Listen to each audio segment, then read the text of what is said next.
Hey, hey, is this microphone working? Hey, hey, are these birds in here? Where are all the birds? I think they're over here. I think there's a bunch of birds over here. Where? I think there's a bunch of birds over here. Hey, are there birds in here? It's dark. Can't see. Just a bunch of birds. Greetings, programs. My name is Hanker Inferno. Welcome back to Runehammer. This is Drunkens and Dragons here, and we are back on YouTube. Thanks for tuning in once again. Well, I'm jumping on ye old YouTube. I simply had to before the memories began to fade into the ether of the past. Well, as I mentioned yesterday when I was live streaming, I think was it yesterday? It was. Lo, how the hours escape us. Anyway, as I mentioned yesterday, last night was the second session of our reconfigured OSE group. And normally I would wait at least a week or two to recap one of these sessions for y'all, basically by getting my thoughts together, kind of like finding the sort of the simplified narrative of, like a 5-hour session and being able to kind of just deliver it off the top of ye old dome, right? And so that would be my normal sort of process with the whole recap video phenomenon. But this time, last night's session was so insane that I had to just jump on tonight while the memories are absolutely fresh. So I might be a little more jumpy and stilted with how I deliver the recap of the session because I haven't really had a lot of time to process it. Everybody who plays a lot knows that, like, you kind of do process a session afterwards. You're kind of like, whoa, you're kind of like taking it all in. I mean, I don't know about y'all. I almost always like dream about a good D&D session. It can be quite annoying, to be totally honest, because it kind of gets inside your head. Okay, so let's talk about what happened. Now, I want to lay this down. Now, obviously, the headline for this video is a bit titular, is a bit bombastic, right? It's a little bit like, yeah, you definitely want to watch this video. So let's get into it.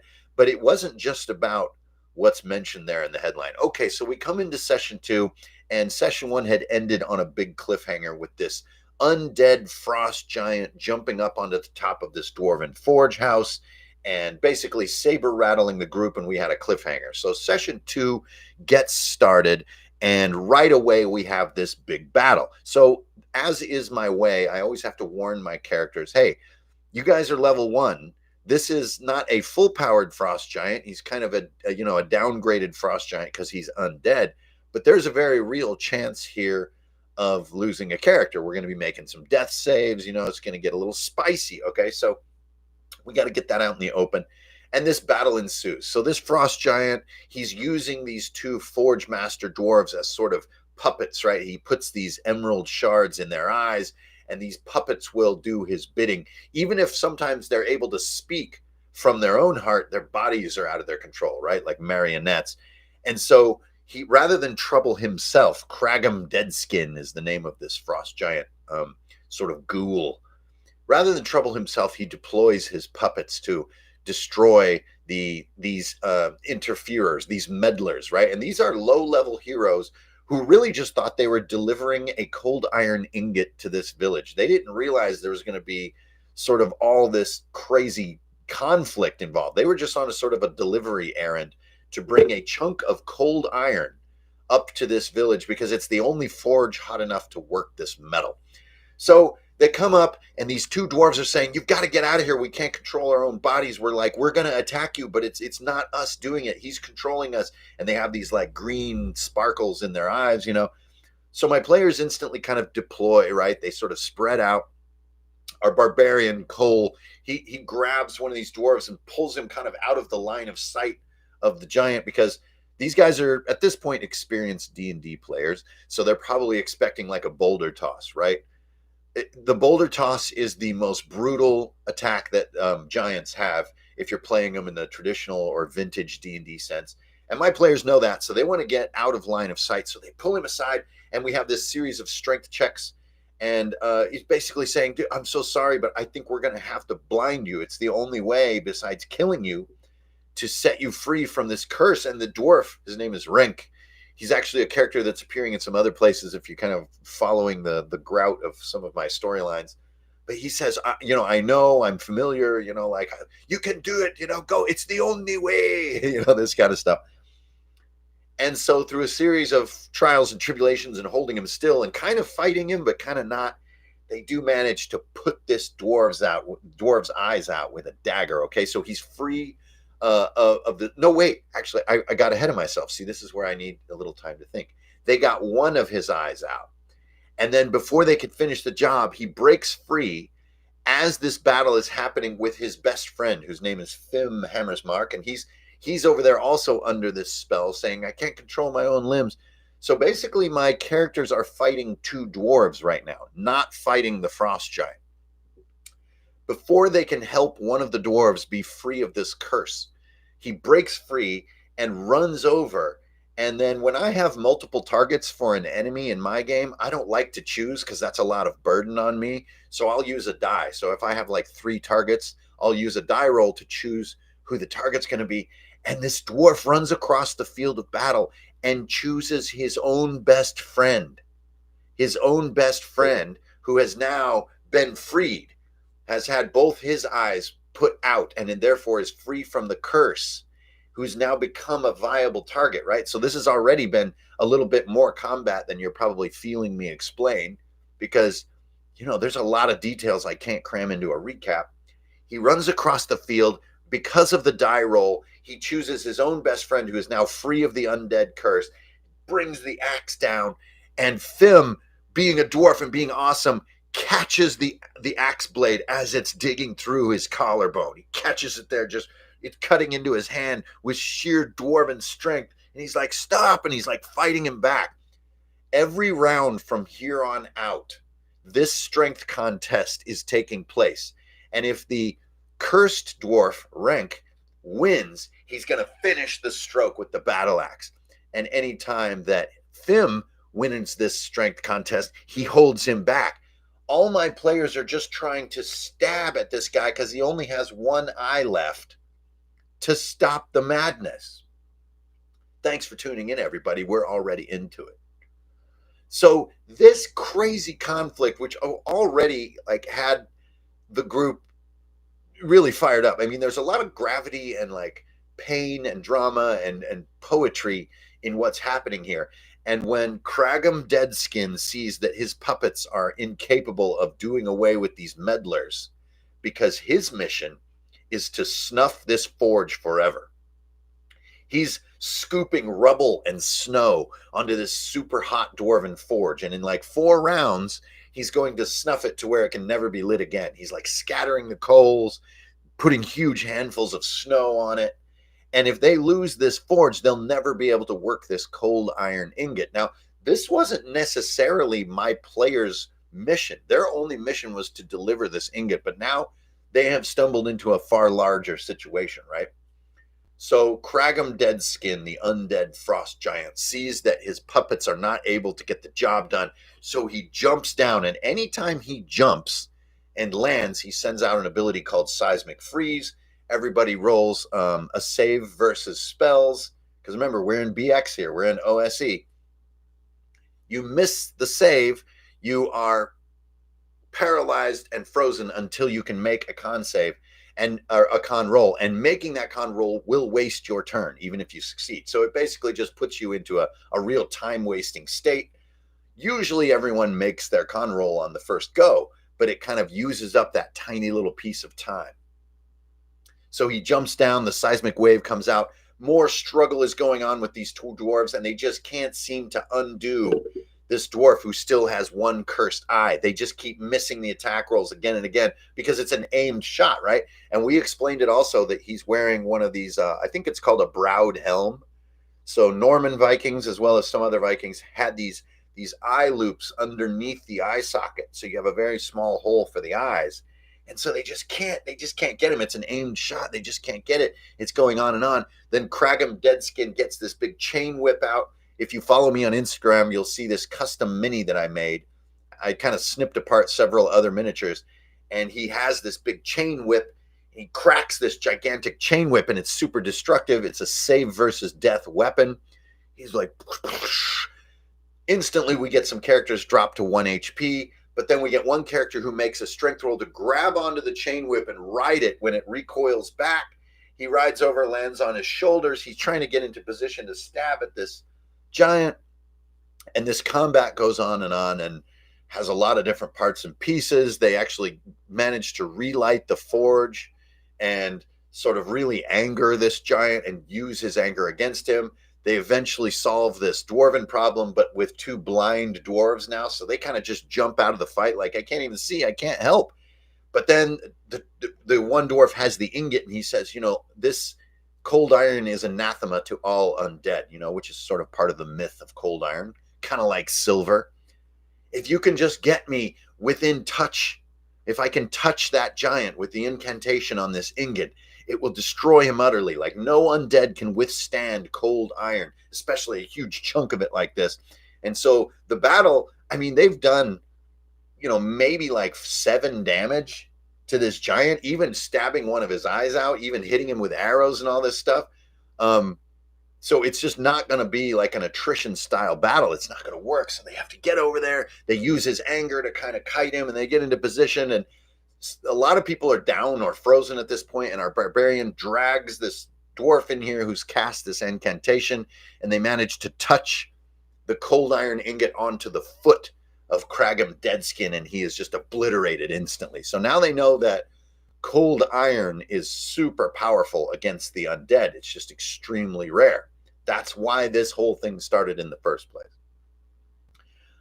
And how do you maintain that kind of a combat? That's a great question, Alexander, but just hold on, because you're going to see where we're going. Okay, so now to answer that question too, we're talking people here with between 6 or 8 hit points, right? And so how does a combat like that go on? Well, first of all, I powered down my giant, right? He's a sort of an undead giant. So I'm not using Boulder Toss for starters.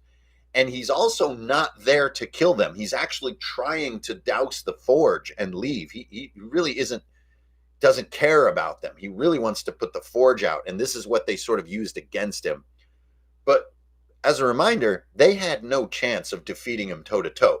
When this cold iron ingot was finally brought to bear, he had them all dead to rights.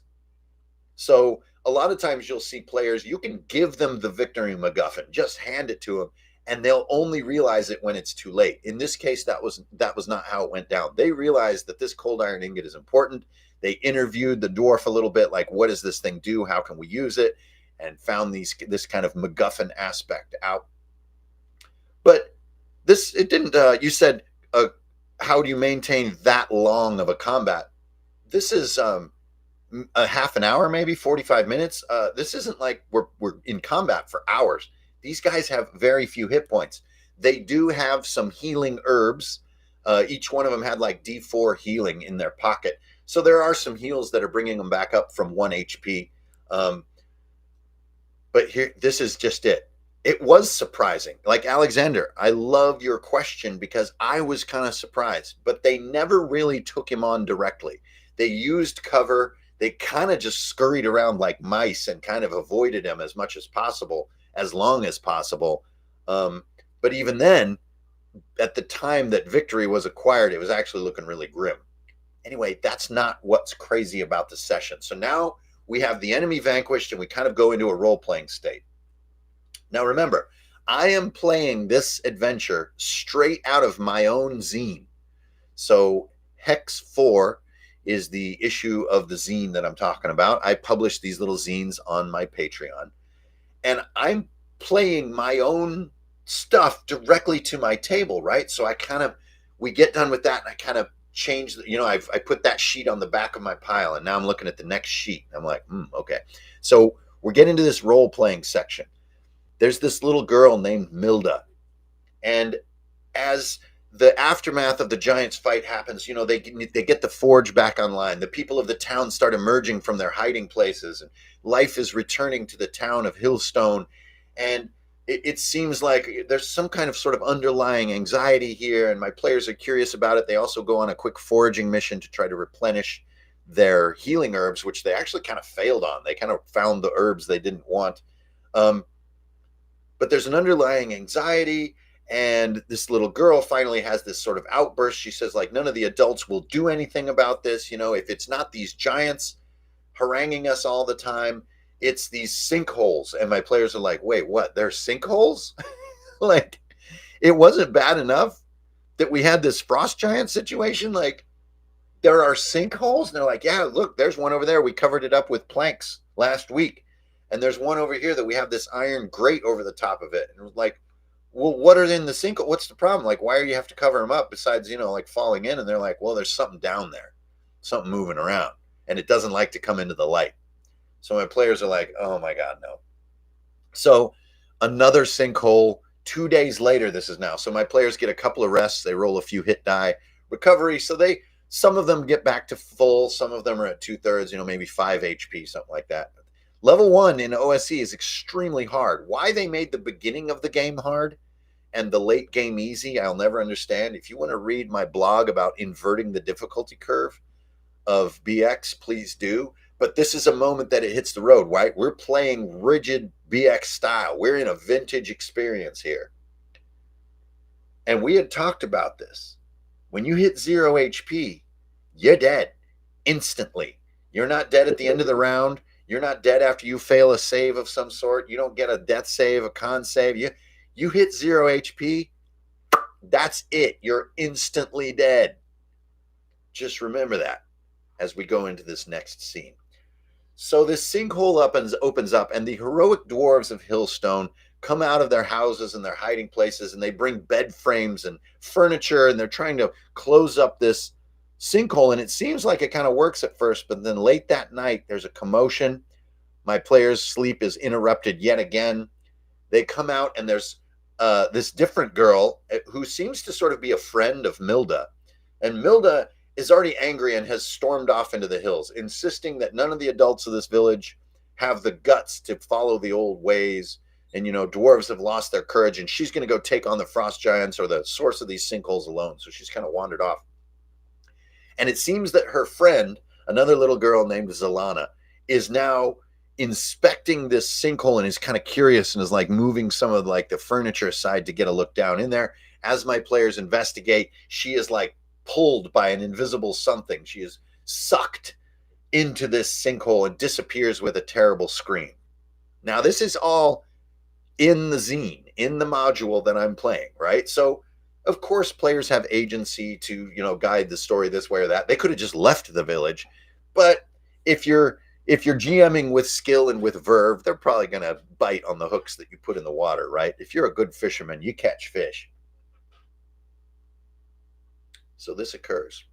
Their sleep is interrupted. They run over to the hole and look down. They can't see because it's too far down and it's too dark. They light a torch and drop the torch down into the hole. Now, if you take a look at my Instagram, you will see what they saw, which at the bottom of this hole, there are these 3 huge red cave spiders. And one of them is Frodoing up Zelana in a web cocoon with like a web gag around her mouth so she can't scream anymore. And it's got these huge spindly legs and it's wrapping her up and she's struggling.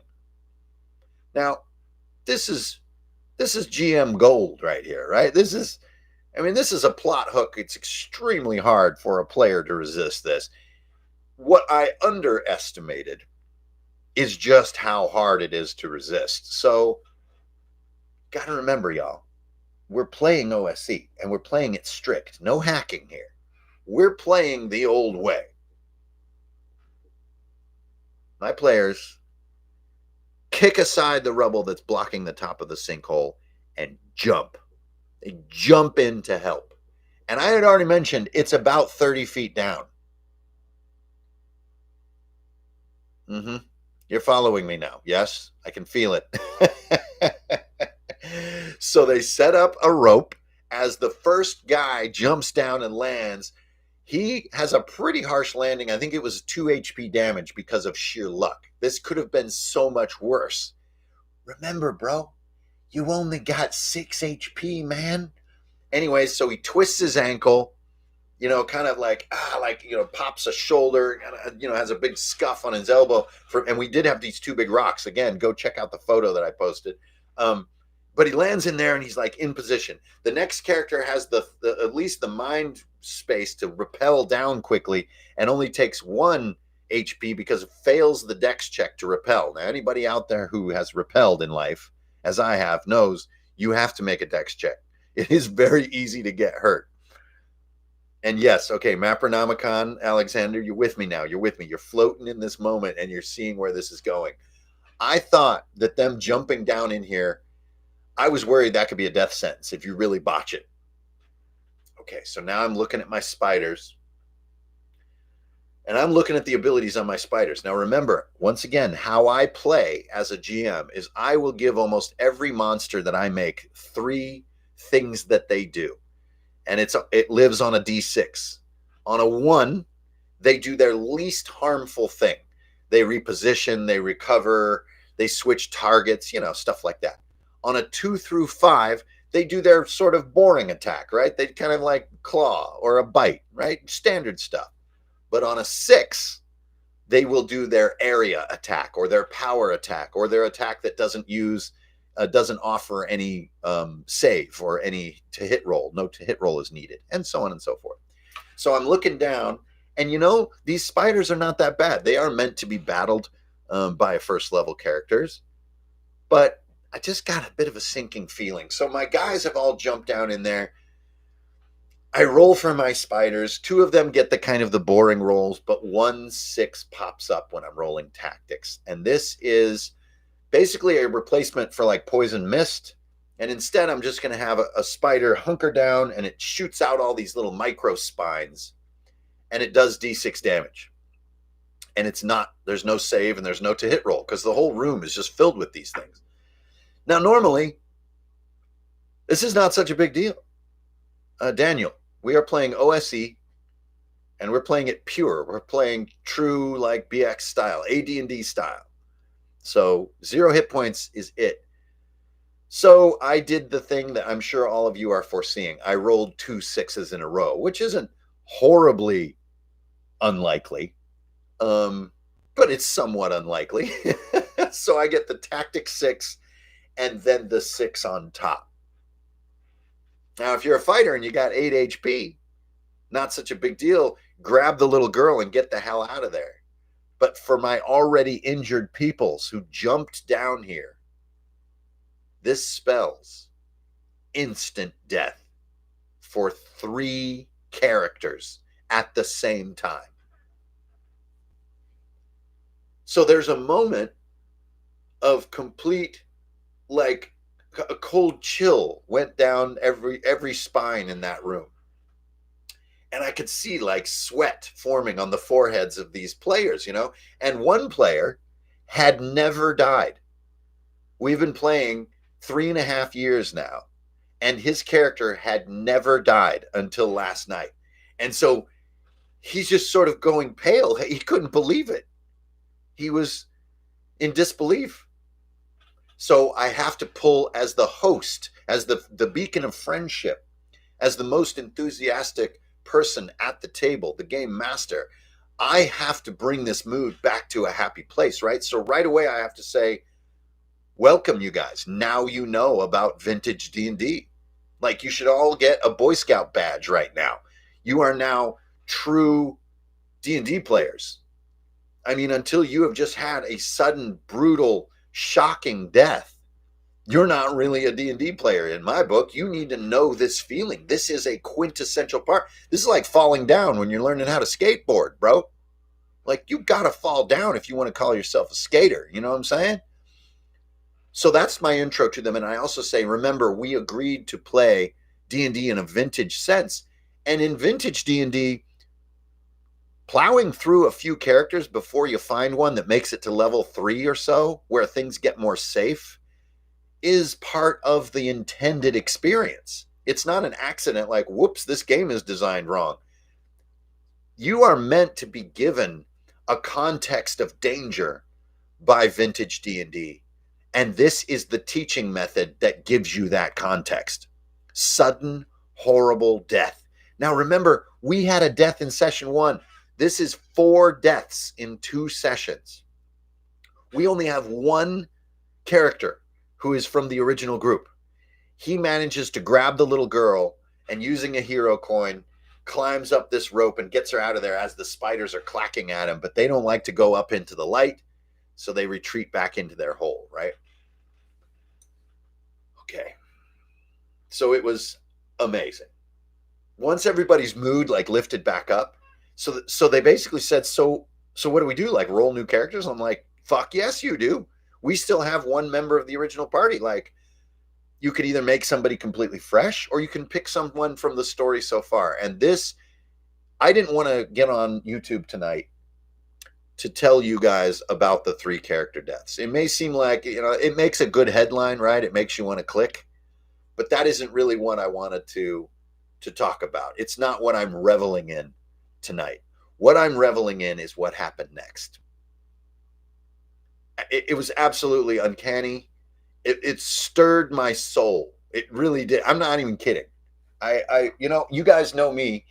I am an every week game master. Like, I am in this. I'm that deep in this. Like, this is like my stuff. And I was really stirred. So what kind of characters are you guys gonna make? I ask, as we're in the aftermath of this, and the village is thankful, and Zelana has been rescued. She's going to come back in the story here just in a second. Don't forget the name Zelana. And Chris, please hold your questions till the end. So my first character, this is Greg, and this is kind of like a tough guy. This is like a handyman type guy, right? This is a guy with big arms and like thick hands. You know what I'm saying? He says, I think I want to play Milda. Remember, Milda is the angry young girl, dwarf, who stormed off from the village because the adults won't take command of their own destiny against their gathering enemies. So in his version of the story, Milda didn't like leave. She was just having a bit of a temper blow off, like dwarves do, and had to go sit up in the rocks and stare down at the village from the bluff and let her temper cool off. And she comes walking back into the village after this sort of, commotion is over. And she's walking back and she says, you see, this is all that's going to continue. There's not going to be an end to it. We have to retake this town. But this is my player talking, not the NPC. My heart. But that wasn't as far as it was going to go. Either because of this cue or just because all of them are awesome, this chain reacted. So next, we have our second player who lost his character. He said, I think I'm going to be a Drenger. In our first session, the Drenger are these sort of outdated or last generation dwarven samurai. They are, like a samurai is an absolutist, right? They live by a very strict code. They abide no insults. They abide no weakness. They abide no breaking of tradition. And for this reason, they're both strong, and they can be an enemy of a more modern society. They can be almost a burr in the saddle of a modern society. And that's what the Drengar are to the dwarves. They are these absolutists, and they're extremely old. They're from a before time. And my second player says, I think that these events have stirred my character, Halif. He finally comes out of his hut, and he hasn't been out of his hut in a decade. And he drags his curved sword, and Drenger never wear shirts, so he's shirtless out in the blowing snow, and his time to be dormant is over, and he's going to join the fight. I was just like, oh my God, that is so killer. We're going to have one of the Drenger in our group. That's so badass. And then the icing on the cake, my ultimate treat as a game master. Like, players are giving back to you, right? Our third player, he's already over there, and he's like itching to say something. He's ready too. And they're all scribbling in their character sheets. They're rolling 3d6 down the line. They've all come so far, and they've learned, and it's so satisfying. And I say, hey, Matt, okay, what's your new character? He goes, you guys remember in the last session when the Imperial Guards were forced to cut that old Drenger down in the street because he refused to acknowledge the Queen's authority? And there was one of the Imperial Guards who shed a tear and regretted that they did that because they're destroying the traditions of this land. You guys remember that guard, that one guard who was kind of like unlike the others? He was sad to see these times come upon this realm. Everybody's like, yeah. He says, well, after the villagers were saved, this was last session, and the villagers returned to Tidestone, the guilt that he felt, knowing that he had contributed to all these poor souls being blinded and not being helped, that they were wasting their time on a political agenda in the city when real people were out there struggling and needing the help of the Imperial Guards. The guilt was so strong that he abandoned his post and walked up into the hills to Hillstone to join these outsiders who had come to try to find a way to retake the old days of dwarven strength. And I'm just over here dying, y'all. I'm dying. I am deceased over here. This is amazing. Please hold your questions till the end. I'm just about done. I see a few questions popping up. They're very tempting. So these new characters who are perfectly stitched into the story so far come forward. They're already role playing with each other. They already say, I want to talk to Milda about this, and I want to set my flag right here. And it's a completely different tone than when you're just making a character in a pure vacuum, right? Where you're just trying to understand the game or where this might be headed. This is different. They are now integrated into the world. And then there's Zelana. She finally gets all these webs off of herself. And she gains strength from seeing Milda again, her friend. They're these two young dwarven girls. She says, Milda's right. It's time we take our fate back. And Fim, you have been a great leader for Hillstone for almost a century. But your time is done. I demand the Amulet of Station. I will be the Lord of Hillstone. And she's like 13, 14 years old. Well, I guess for a dwarf, she's probably like 30, right? But a 30-year-old dwarf is kind of like an early teenager. So she goes over to Fim Hammersmark, who is now a blind master forger, forge smith. And we kind of figure this out together at the table, but in dwarven culture, the only way that power is passed down is you just have to have the stones to walk up and say, give me the amulet. I'm the leader now. And if you have the guts to do that, knowing who you're asking, knowing all the context of the village, so Fim just takes it off and puts it on her, and it's like too big on her. And she's got this red cloak with this big gold set of coins that she wears. And she turns around, and everyone in the village, including my players, is just like, long may Zelana reign. And she's like, I'm deceased. They're killing me with this stuff. It's too good. And that she says, first thing in the morning when dawn light comes, every able-bodied person in this village, dwarf or not, is going into the tunnels. We're going to destroy the spiders where we live, take back our village, and then we fight the giants. And somebody kind of says, like, it can't be a coincidence that like we're getting attacked by frost giants and like these tunneling spiders at the same time. And then right at that moment, end of session.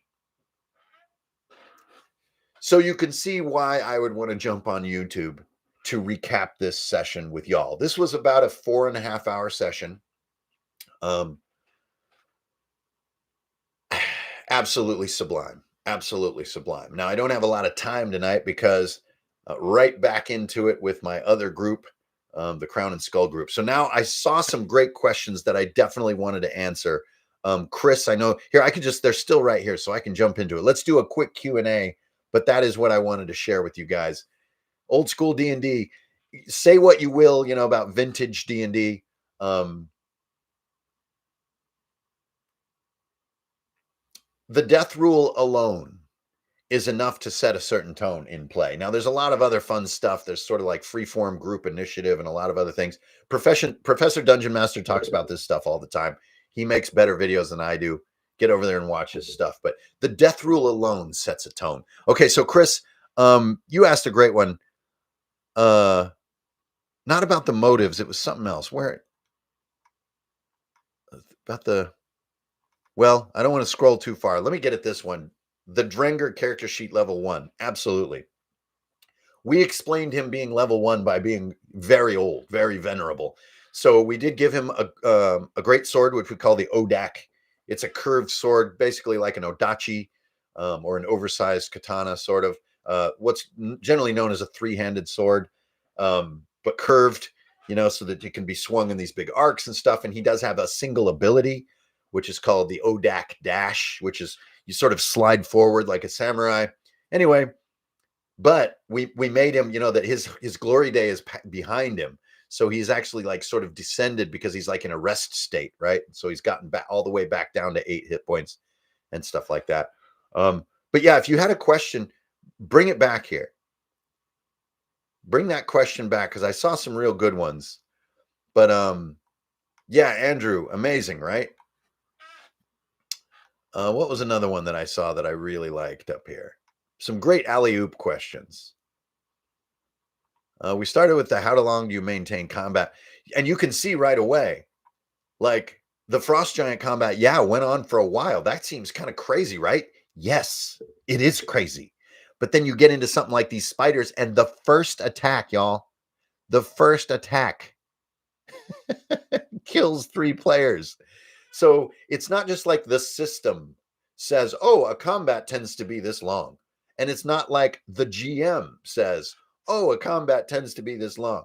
When you have a death rule like 0 HP equals instant death, the dice are what's determining combat length. Now, of course, I can give you mechanisms to mitigate risk in combat. There were all these mechanisms in this pit, this sinkhole encounter to mitigate risks. My characters bypassed all those mitigations to jump in and be heroic. And that's what can get you killed when it comes to BX D&D. Here's one of here. Are the motives of the group changed now that the group has changed, Chris? Yes. Cole is the only original character now from the group who was sent from afar to basically be a sort of anthropologist for this area, to find and learn the ways of the dwarves, to find strength among them and return it to his home. He's the only one doing that now. The Imperial Guard, he has it completely. He's basically seeking absolution. Well, that is a highly nuanced motivation for a character. He wants absolution for the wrongs he's done. Then we have Milda, who's seeking to basically renew the strength of the old times of the dwarves. We have the Drengar, who's coming out of retirement to prove that the Drengar are not obsolete. We are still the mighty soul of dwarves. Like, yes, their motivations have absolutely changed, and I could not be more delighted. So S5 coming in here. How's using OSE in the North Holds? Well, Crown and Skull is obviously like really where I love to live right now. I really enjoy playing in Crown and Skull. I can't lie. And that's not just because it's like, that's not a sales pitch at all. Really, I've just learned to really just jive in it. But you know what? I can't front, y'all. I cannot front on vintage D&D. It's freaking good. It's tight. I don't really like how some of the sort of stat stuff is written in like OSE and stuff. Like when you glance at it, I don't like how it's really written. I think that Shadow Dark does a far better job, but Shadow Dark doesn't have that vintage feel. So unfortunately, you kind of need that kind of, some of that difficulty comes with the vintage aspect. Shadow Dark has a vintage tone, like it's got that nice grunge to it that's really tasty, but mechanically it's too easy to sort of move through. It's very intuitive, which is its stated mission. But you go back to like BX, you've got rolling over your saves, you've got rolling under your abilities, you've got rolling high for attack rolls. That's constant cognitive dissonance, y'all. It really is. And that's not even including THAC0, which we're not. But Ascending Armor class goes all the way back to the beginning. So we still get to say we're vintage. But S5's question is great. What's it like shifting from one to the other? I got to say, even if you play wildly different systems the same week, vintage D&D is just fucking good. It's just good. So there's no battle, there's no war between new things and old things. There's no better here. But it's okay to just let vintage D&D be great. It just is. And so it's always a pleasure to return to it, especially still in my North Holds world, which is the world that I love living in. Alexander, here you are back. Sorry about the delay with your question there, Alexander. How the hell did the surviving character save the little girl? Well, he is a barbarian. So in OSE, barbarians have this really great climbing skill that as long as the climb is like under 60 feet, they have a 100% chance of doing it. So he scooped her up, and she's also quite small, you know? He scooped her up and then he used his climbing ability. And we're looking at the text on the climbing ability, and there's no recourse for me to say, So he's climbing out of there and also just timing. You know, you make that, you avoid the death by the flying spines, which he only avoided because he had enough hit points. He took it along with everyone else, but the timing of it gave him a full turn. And we aren't even really truly, well, we can talk about group initiative another time, but timing really was a good friend of his, and that climb ability. Yeah, Chris, I couldn't agree with you more. Azimuth is here. How are you going to mitigate a TPK in this campaign? Well, I'm not sure what mitigate means in that question. I never work to prevent wipeouts in my groups. That's not my job. My job is to faithfully play the world as it would occur and not to bend it in their favor or against them, to try to be truly impartial.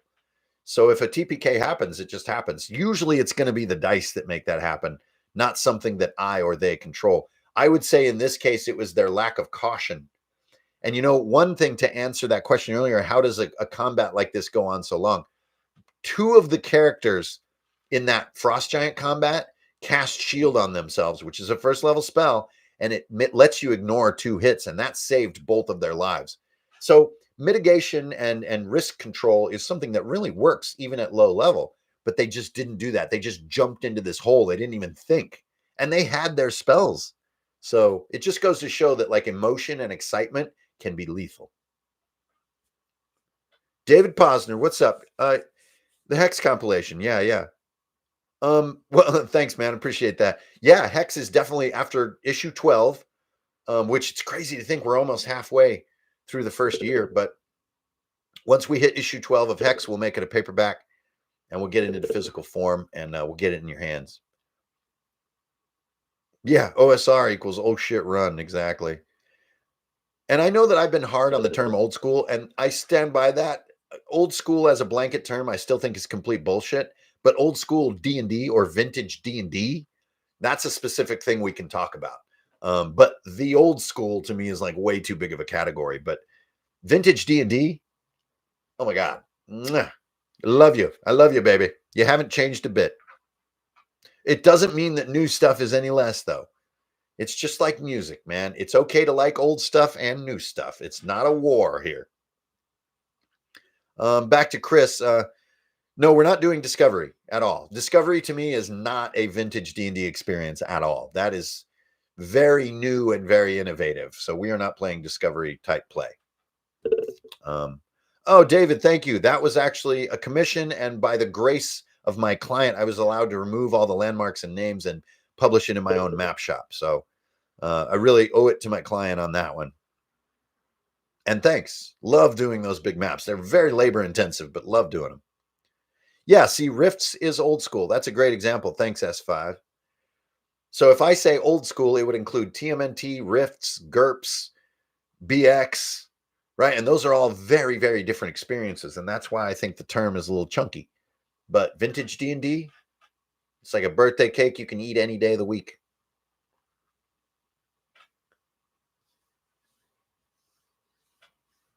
Anyway, okay, I don't want to hang out too long, you guys. I know my videos just get too dang long, don't they? But I needed to holler about that session.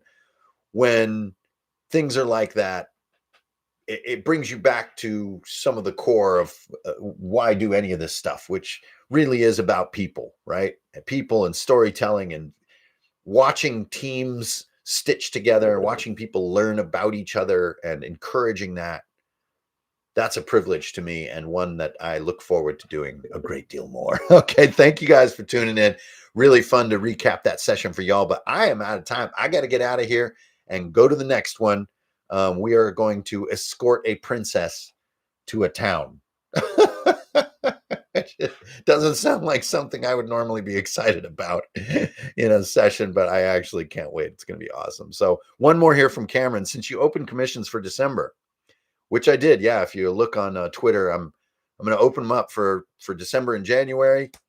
Do a couple of fun little things. They're just fun to do. They're just cool. I just love being part of people's projects.